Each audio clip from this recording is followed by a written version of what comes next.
Kind of cold out, no moon, no clouds, stars.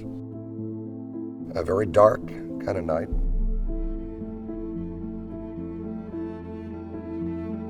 Suddenly from the 80-foot or 60, 80-foot tower in the WSA, I started hearing the controller up there saying those lights are back.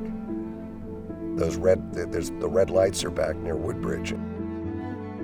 Then there started to be an awful lot of chatter on the radios. I got a call from the controller at CSC. They said, Airman Warren, you're going to deactivate your post. Lieutenant England's coming to you now. There was an incident in progress. Now, we didn't know this.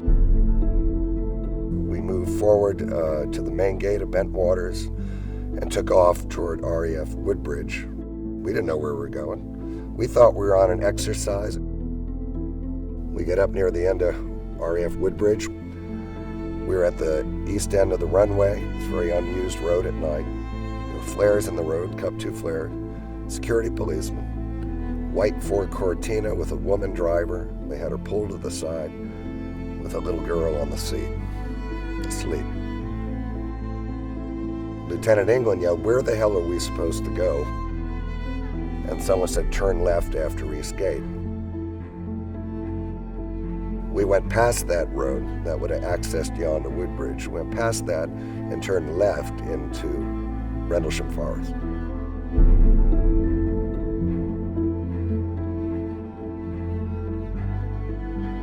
There was a big gate that had been opened. They broke locks that night to get out to these places. And we got to a small circular kind of clearing on this road. And there were other vehicles there. We parked. There was an armor with the cage. They took our weapons. We had radios. We maintained radio silence.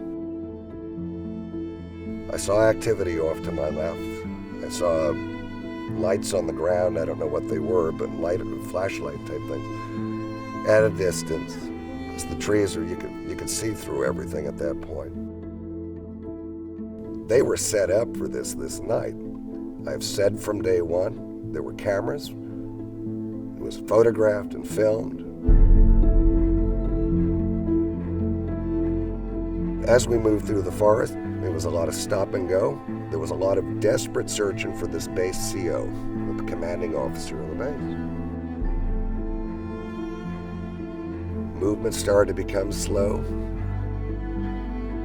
There was an outside or external influence on physical movement and thought the closer you got to this area now known as Capel Green.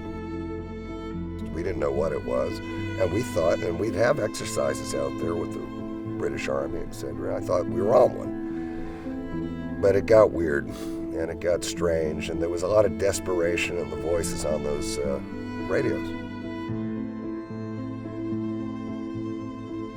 The first thing I saw was this big oak tree. I guess it's an oak tree. And it was lit in the strangest of ways. And there was a small rise in the hill.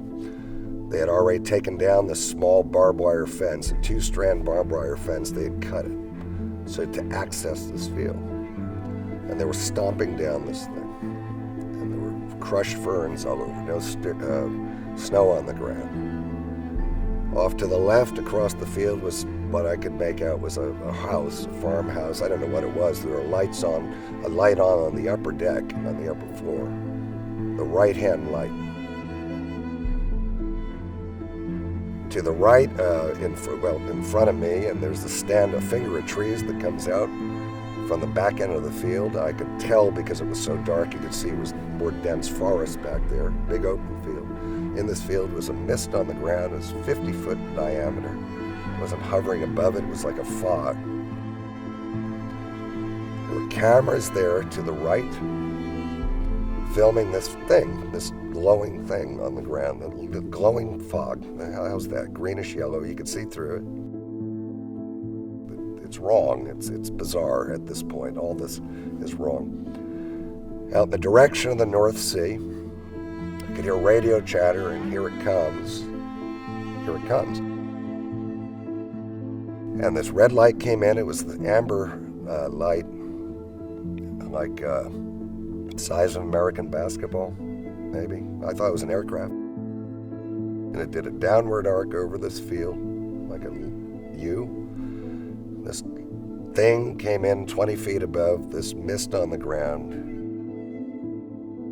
and detonated.